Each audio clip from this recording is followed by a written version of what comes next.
Response to the Middle East conflict. Israeli airstrikes battered the Hamas-ruled Gaza Strip overnight, and Palestinian militants fired rockets into Israel again. All of this happened while there was talk of a possible ceasefire. President Biden and the U.S. is looking for more public ways to stop the fighting. The White House's recent statements for peace showed the U.S. limits of power and Biden's wariness of applying too much pressure on Israel. Joining us now by phone is Bloomberg U.S. foreign policy reporter Nick Wadhams. Nick, thanks so much for joining us. Your latest column is titled "Biden is boxed in on Israel-Gaza, able only to urge a ceasefire." What's the latest with the ceasefire, and what's keeping the U.S. right now in such a bind here?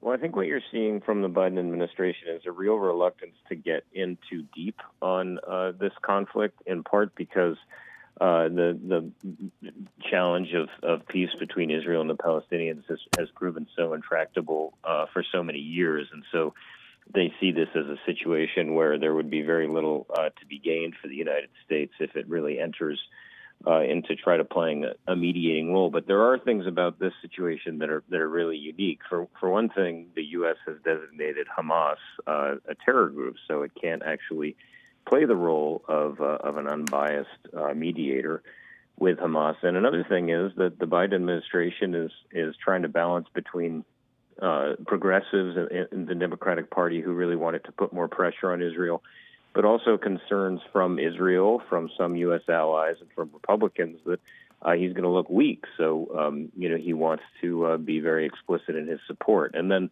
underneath all that, what you're really starting to see is the sort of shaping up of a Biden foreign policy, which is to do things, have the tough conversations behind closed doors. So as far as we're hearing from the administration, Biden is urging Israel to end its campaign against Hamas privately, but really only nudging it publicly. And what we've been told is that's essentially a desire to not try to box Israel in. You know, if you shame Israel publicly, then in a way you limit Israeli options for what to do next, and it may end up having unintended consequences. So that's a little bit of the calculus right now. And Nick, in your story, you noted as quiet diplomacy, which I think is really interesting. But also, we're also seeing a bit of blame game going on, right? I mean, we have the Democrats and Biden administration saying that this potentially was started or escalated during Trump's watch,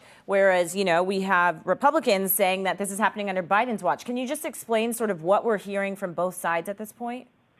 Right. I mean, it's a very interesting case and in some ways very typical of the way that we think about or people debate foreign policy in the United States, where we sort of think it's all about us. And the folks I've spoken to in the region really say that if there is any blame for the United States, it's pretty peripheral or very small. But very briefly, the outline is essentially that Democrats say that Donald Trump, by throwing his weight fully behind the Israelis, essentially sidelined the Palestinian Authority. That gave rise to Hamas, emboldened and made it more powerful.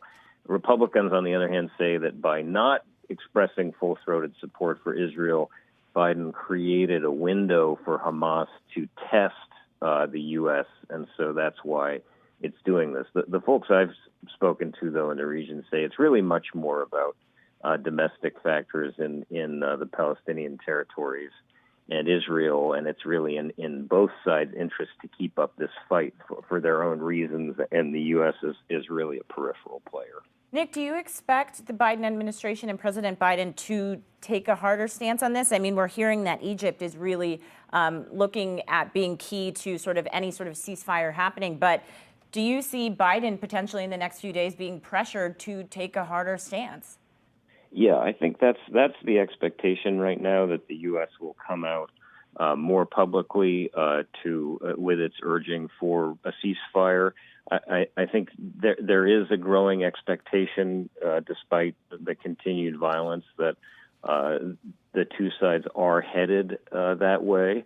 But you saw with the Biden administration saying it supported a ceasefire, that was a crucial turning point. And what I've essentially been told is that what they're saying behind closed doors is, listen, we're going to go easy on Israel right now. We're not going to really pressure you to come to that ceasefire publicly, so that we can, then deliver these tough messages privately. And then at some point, if we're not seeing that, then the U.S. will come out and say, okay, make a much stronger public condemnation. And Biden does obviously have to balance the demands of his own party. There is a left flank in the party that really thinks he's screwing this up and wants him to take a much stronger public stance, condemning Israel for what they say is a disproportionate response to the Hamas attacks.